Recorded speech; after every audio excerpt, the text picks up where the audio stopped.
Hello, friend. Thank you for joining me.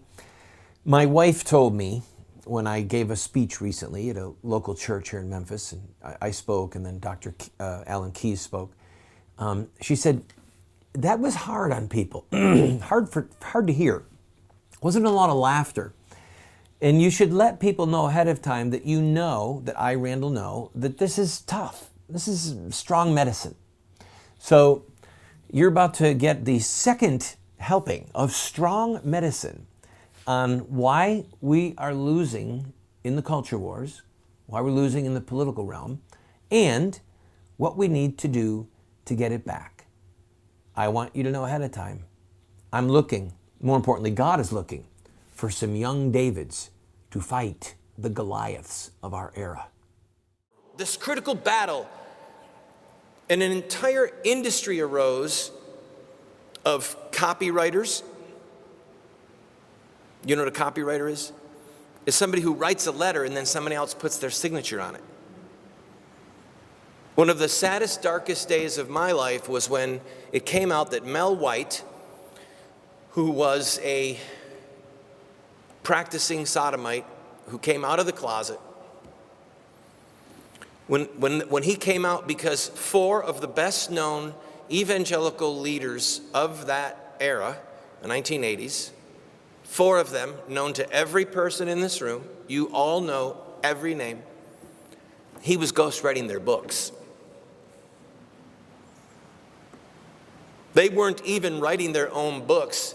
They had hired, certainly unbeknownst to them, a man who was living a lifestyle and ultimately came out and then began to oppose them, to publicly fight against them. He was writing their books. Folks, that's about industry. That's about money. My name is big enough now that I can sell 100,000 copies or 200,000 copies of a book just by publishing it, because I've got this TV show or this radio show or this public persona.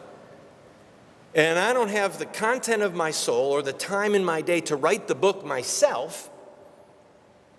So I'm going to hire this person, give them a little theme that I want to write about, have them write it, pay them $5,000 or $10,000 or whatever it was, then publish the book with my name on it and I get the royalty check.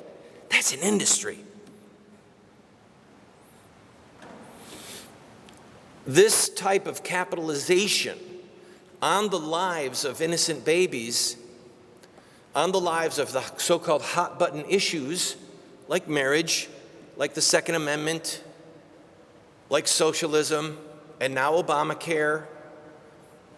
You can go down through a long list. China, goods made in China, the Chinese forced abortion, all of these different things.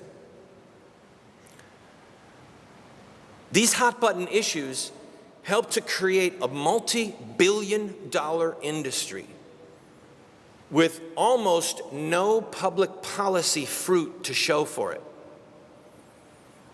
I want you to think back over 30 or 40 years. What public policy victories have we had? Public policy being the actual change of a law.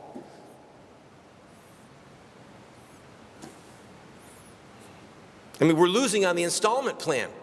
While people keep sending out fundraising letters telling us that they're winning and that this is the key battle, and if we'll just send money now and we've got to stand against Obama and against his cronies or against the Supreme Court or against that, and we'll be your voice, and all you need to do now is to fill out this petition. And we're going to send this petition and hand deliver it to so-and-so. And by the way, at the end of the petition, if you believe in our work, would you please send a gift now? It's an industry, it's a gimmick, which then slowly transforms into collaborators. And this is the heartbreak. This is why we keep losing. Because ultimately, we collaborate with the enemy when we do or say, or fail to do or say, that which will work us out of a job. Why would I want a 401k to be involved in a pro-life group? I don't want to retire doing this. I want to end child killing. I don't want to be doing this for the rest of my life. I wanted to have gone on to write children's books or something. Not be fighting against child killing. The tragedy is that many Christian people would like child killing to go away. They want child killing to go away. But they don't want to be the one to make it happen. And here is the essence of the collaboration and how tragically we have had our courage literally cut out of us. If you study the successful movements of history for justice, for that matter, if you study the unjust ones, such as those making war on marriage, you will find at the vanguard those who say things that are intense and that rock the boat, who show images, who have in-your-face actions, who make enormous sacrifices, and then they have final fruit to show for it, victory. The pro-life movement has slowly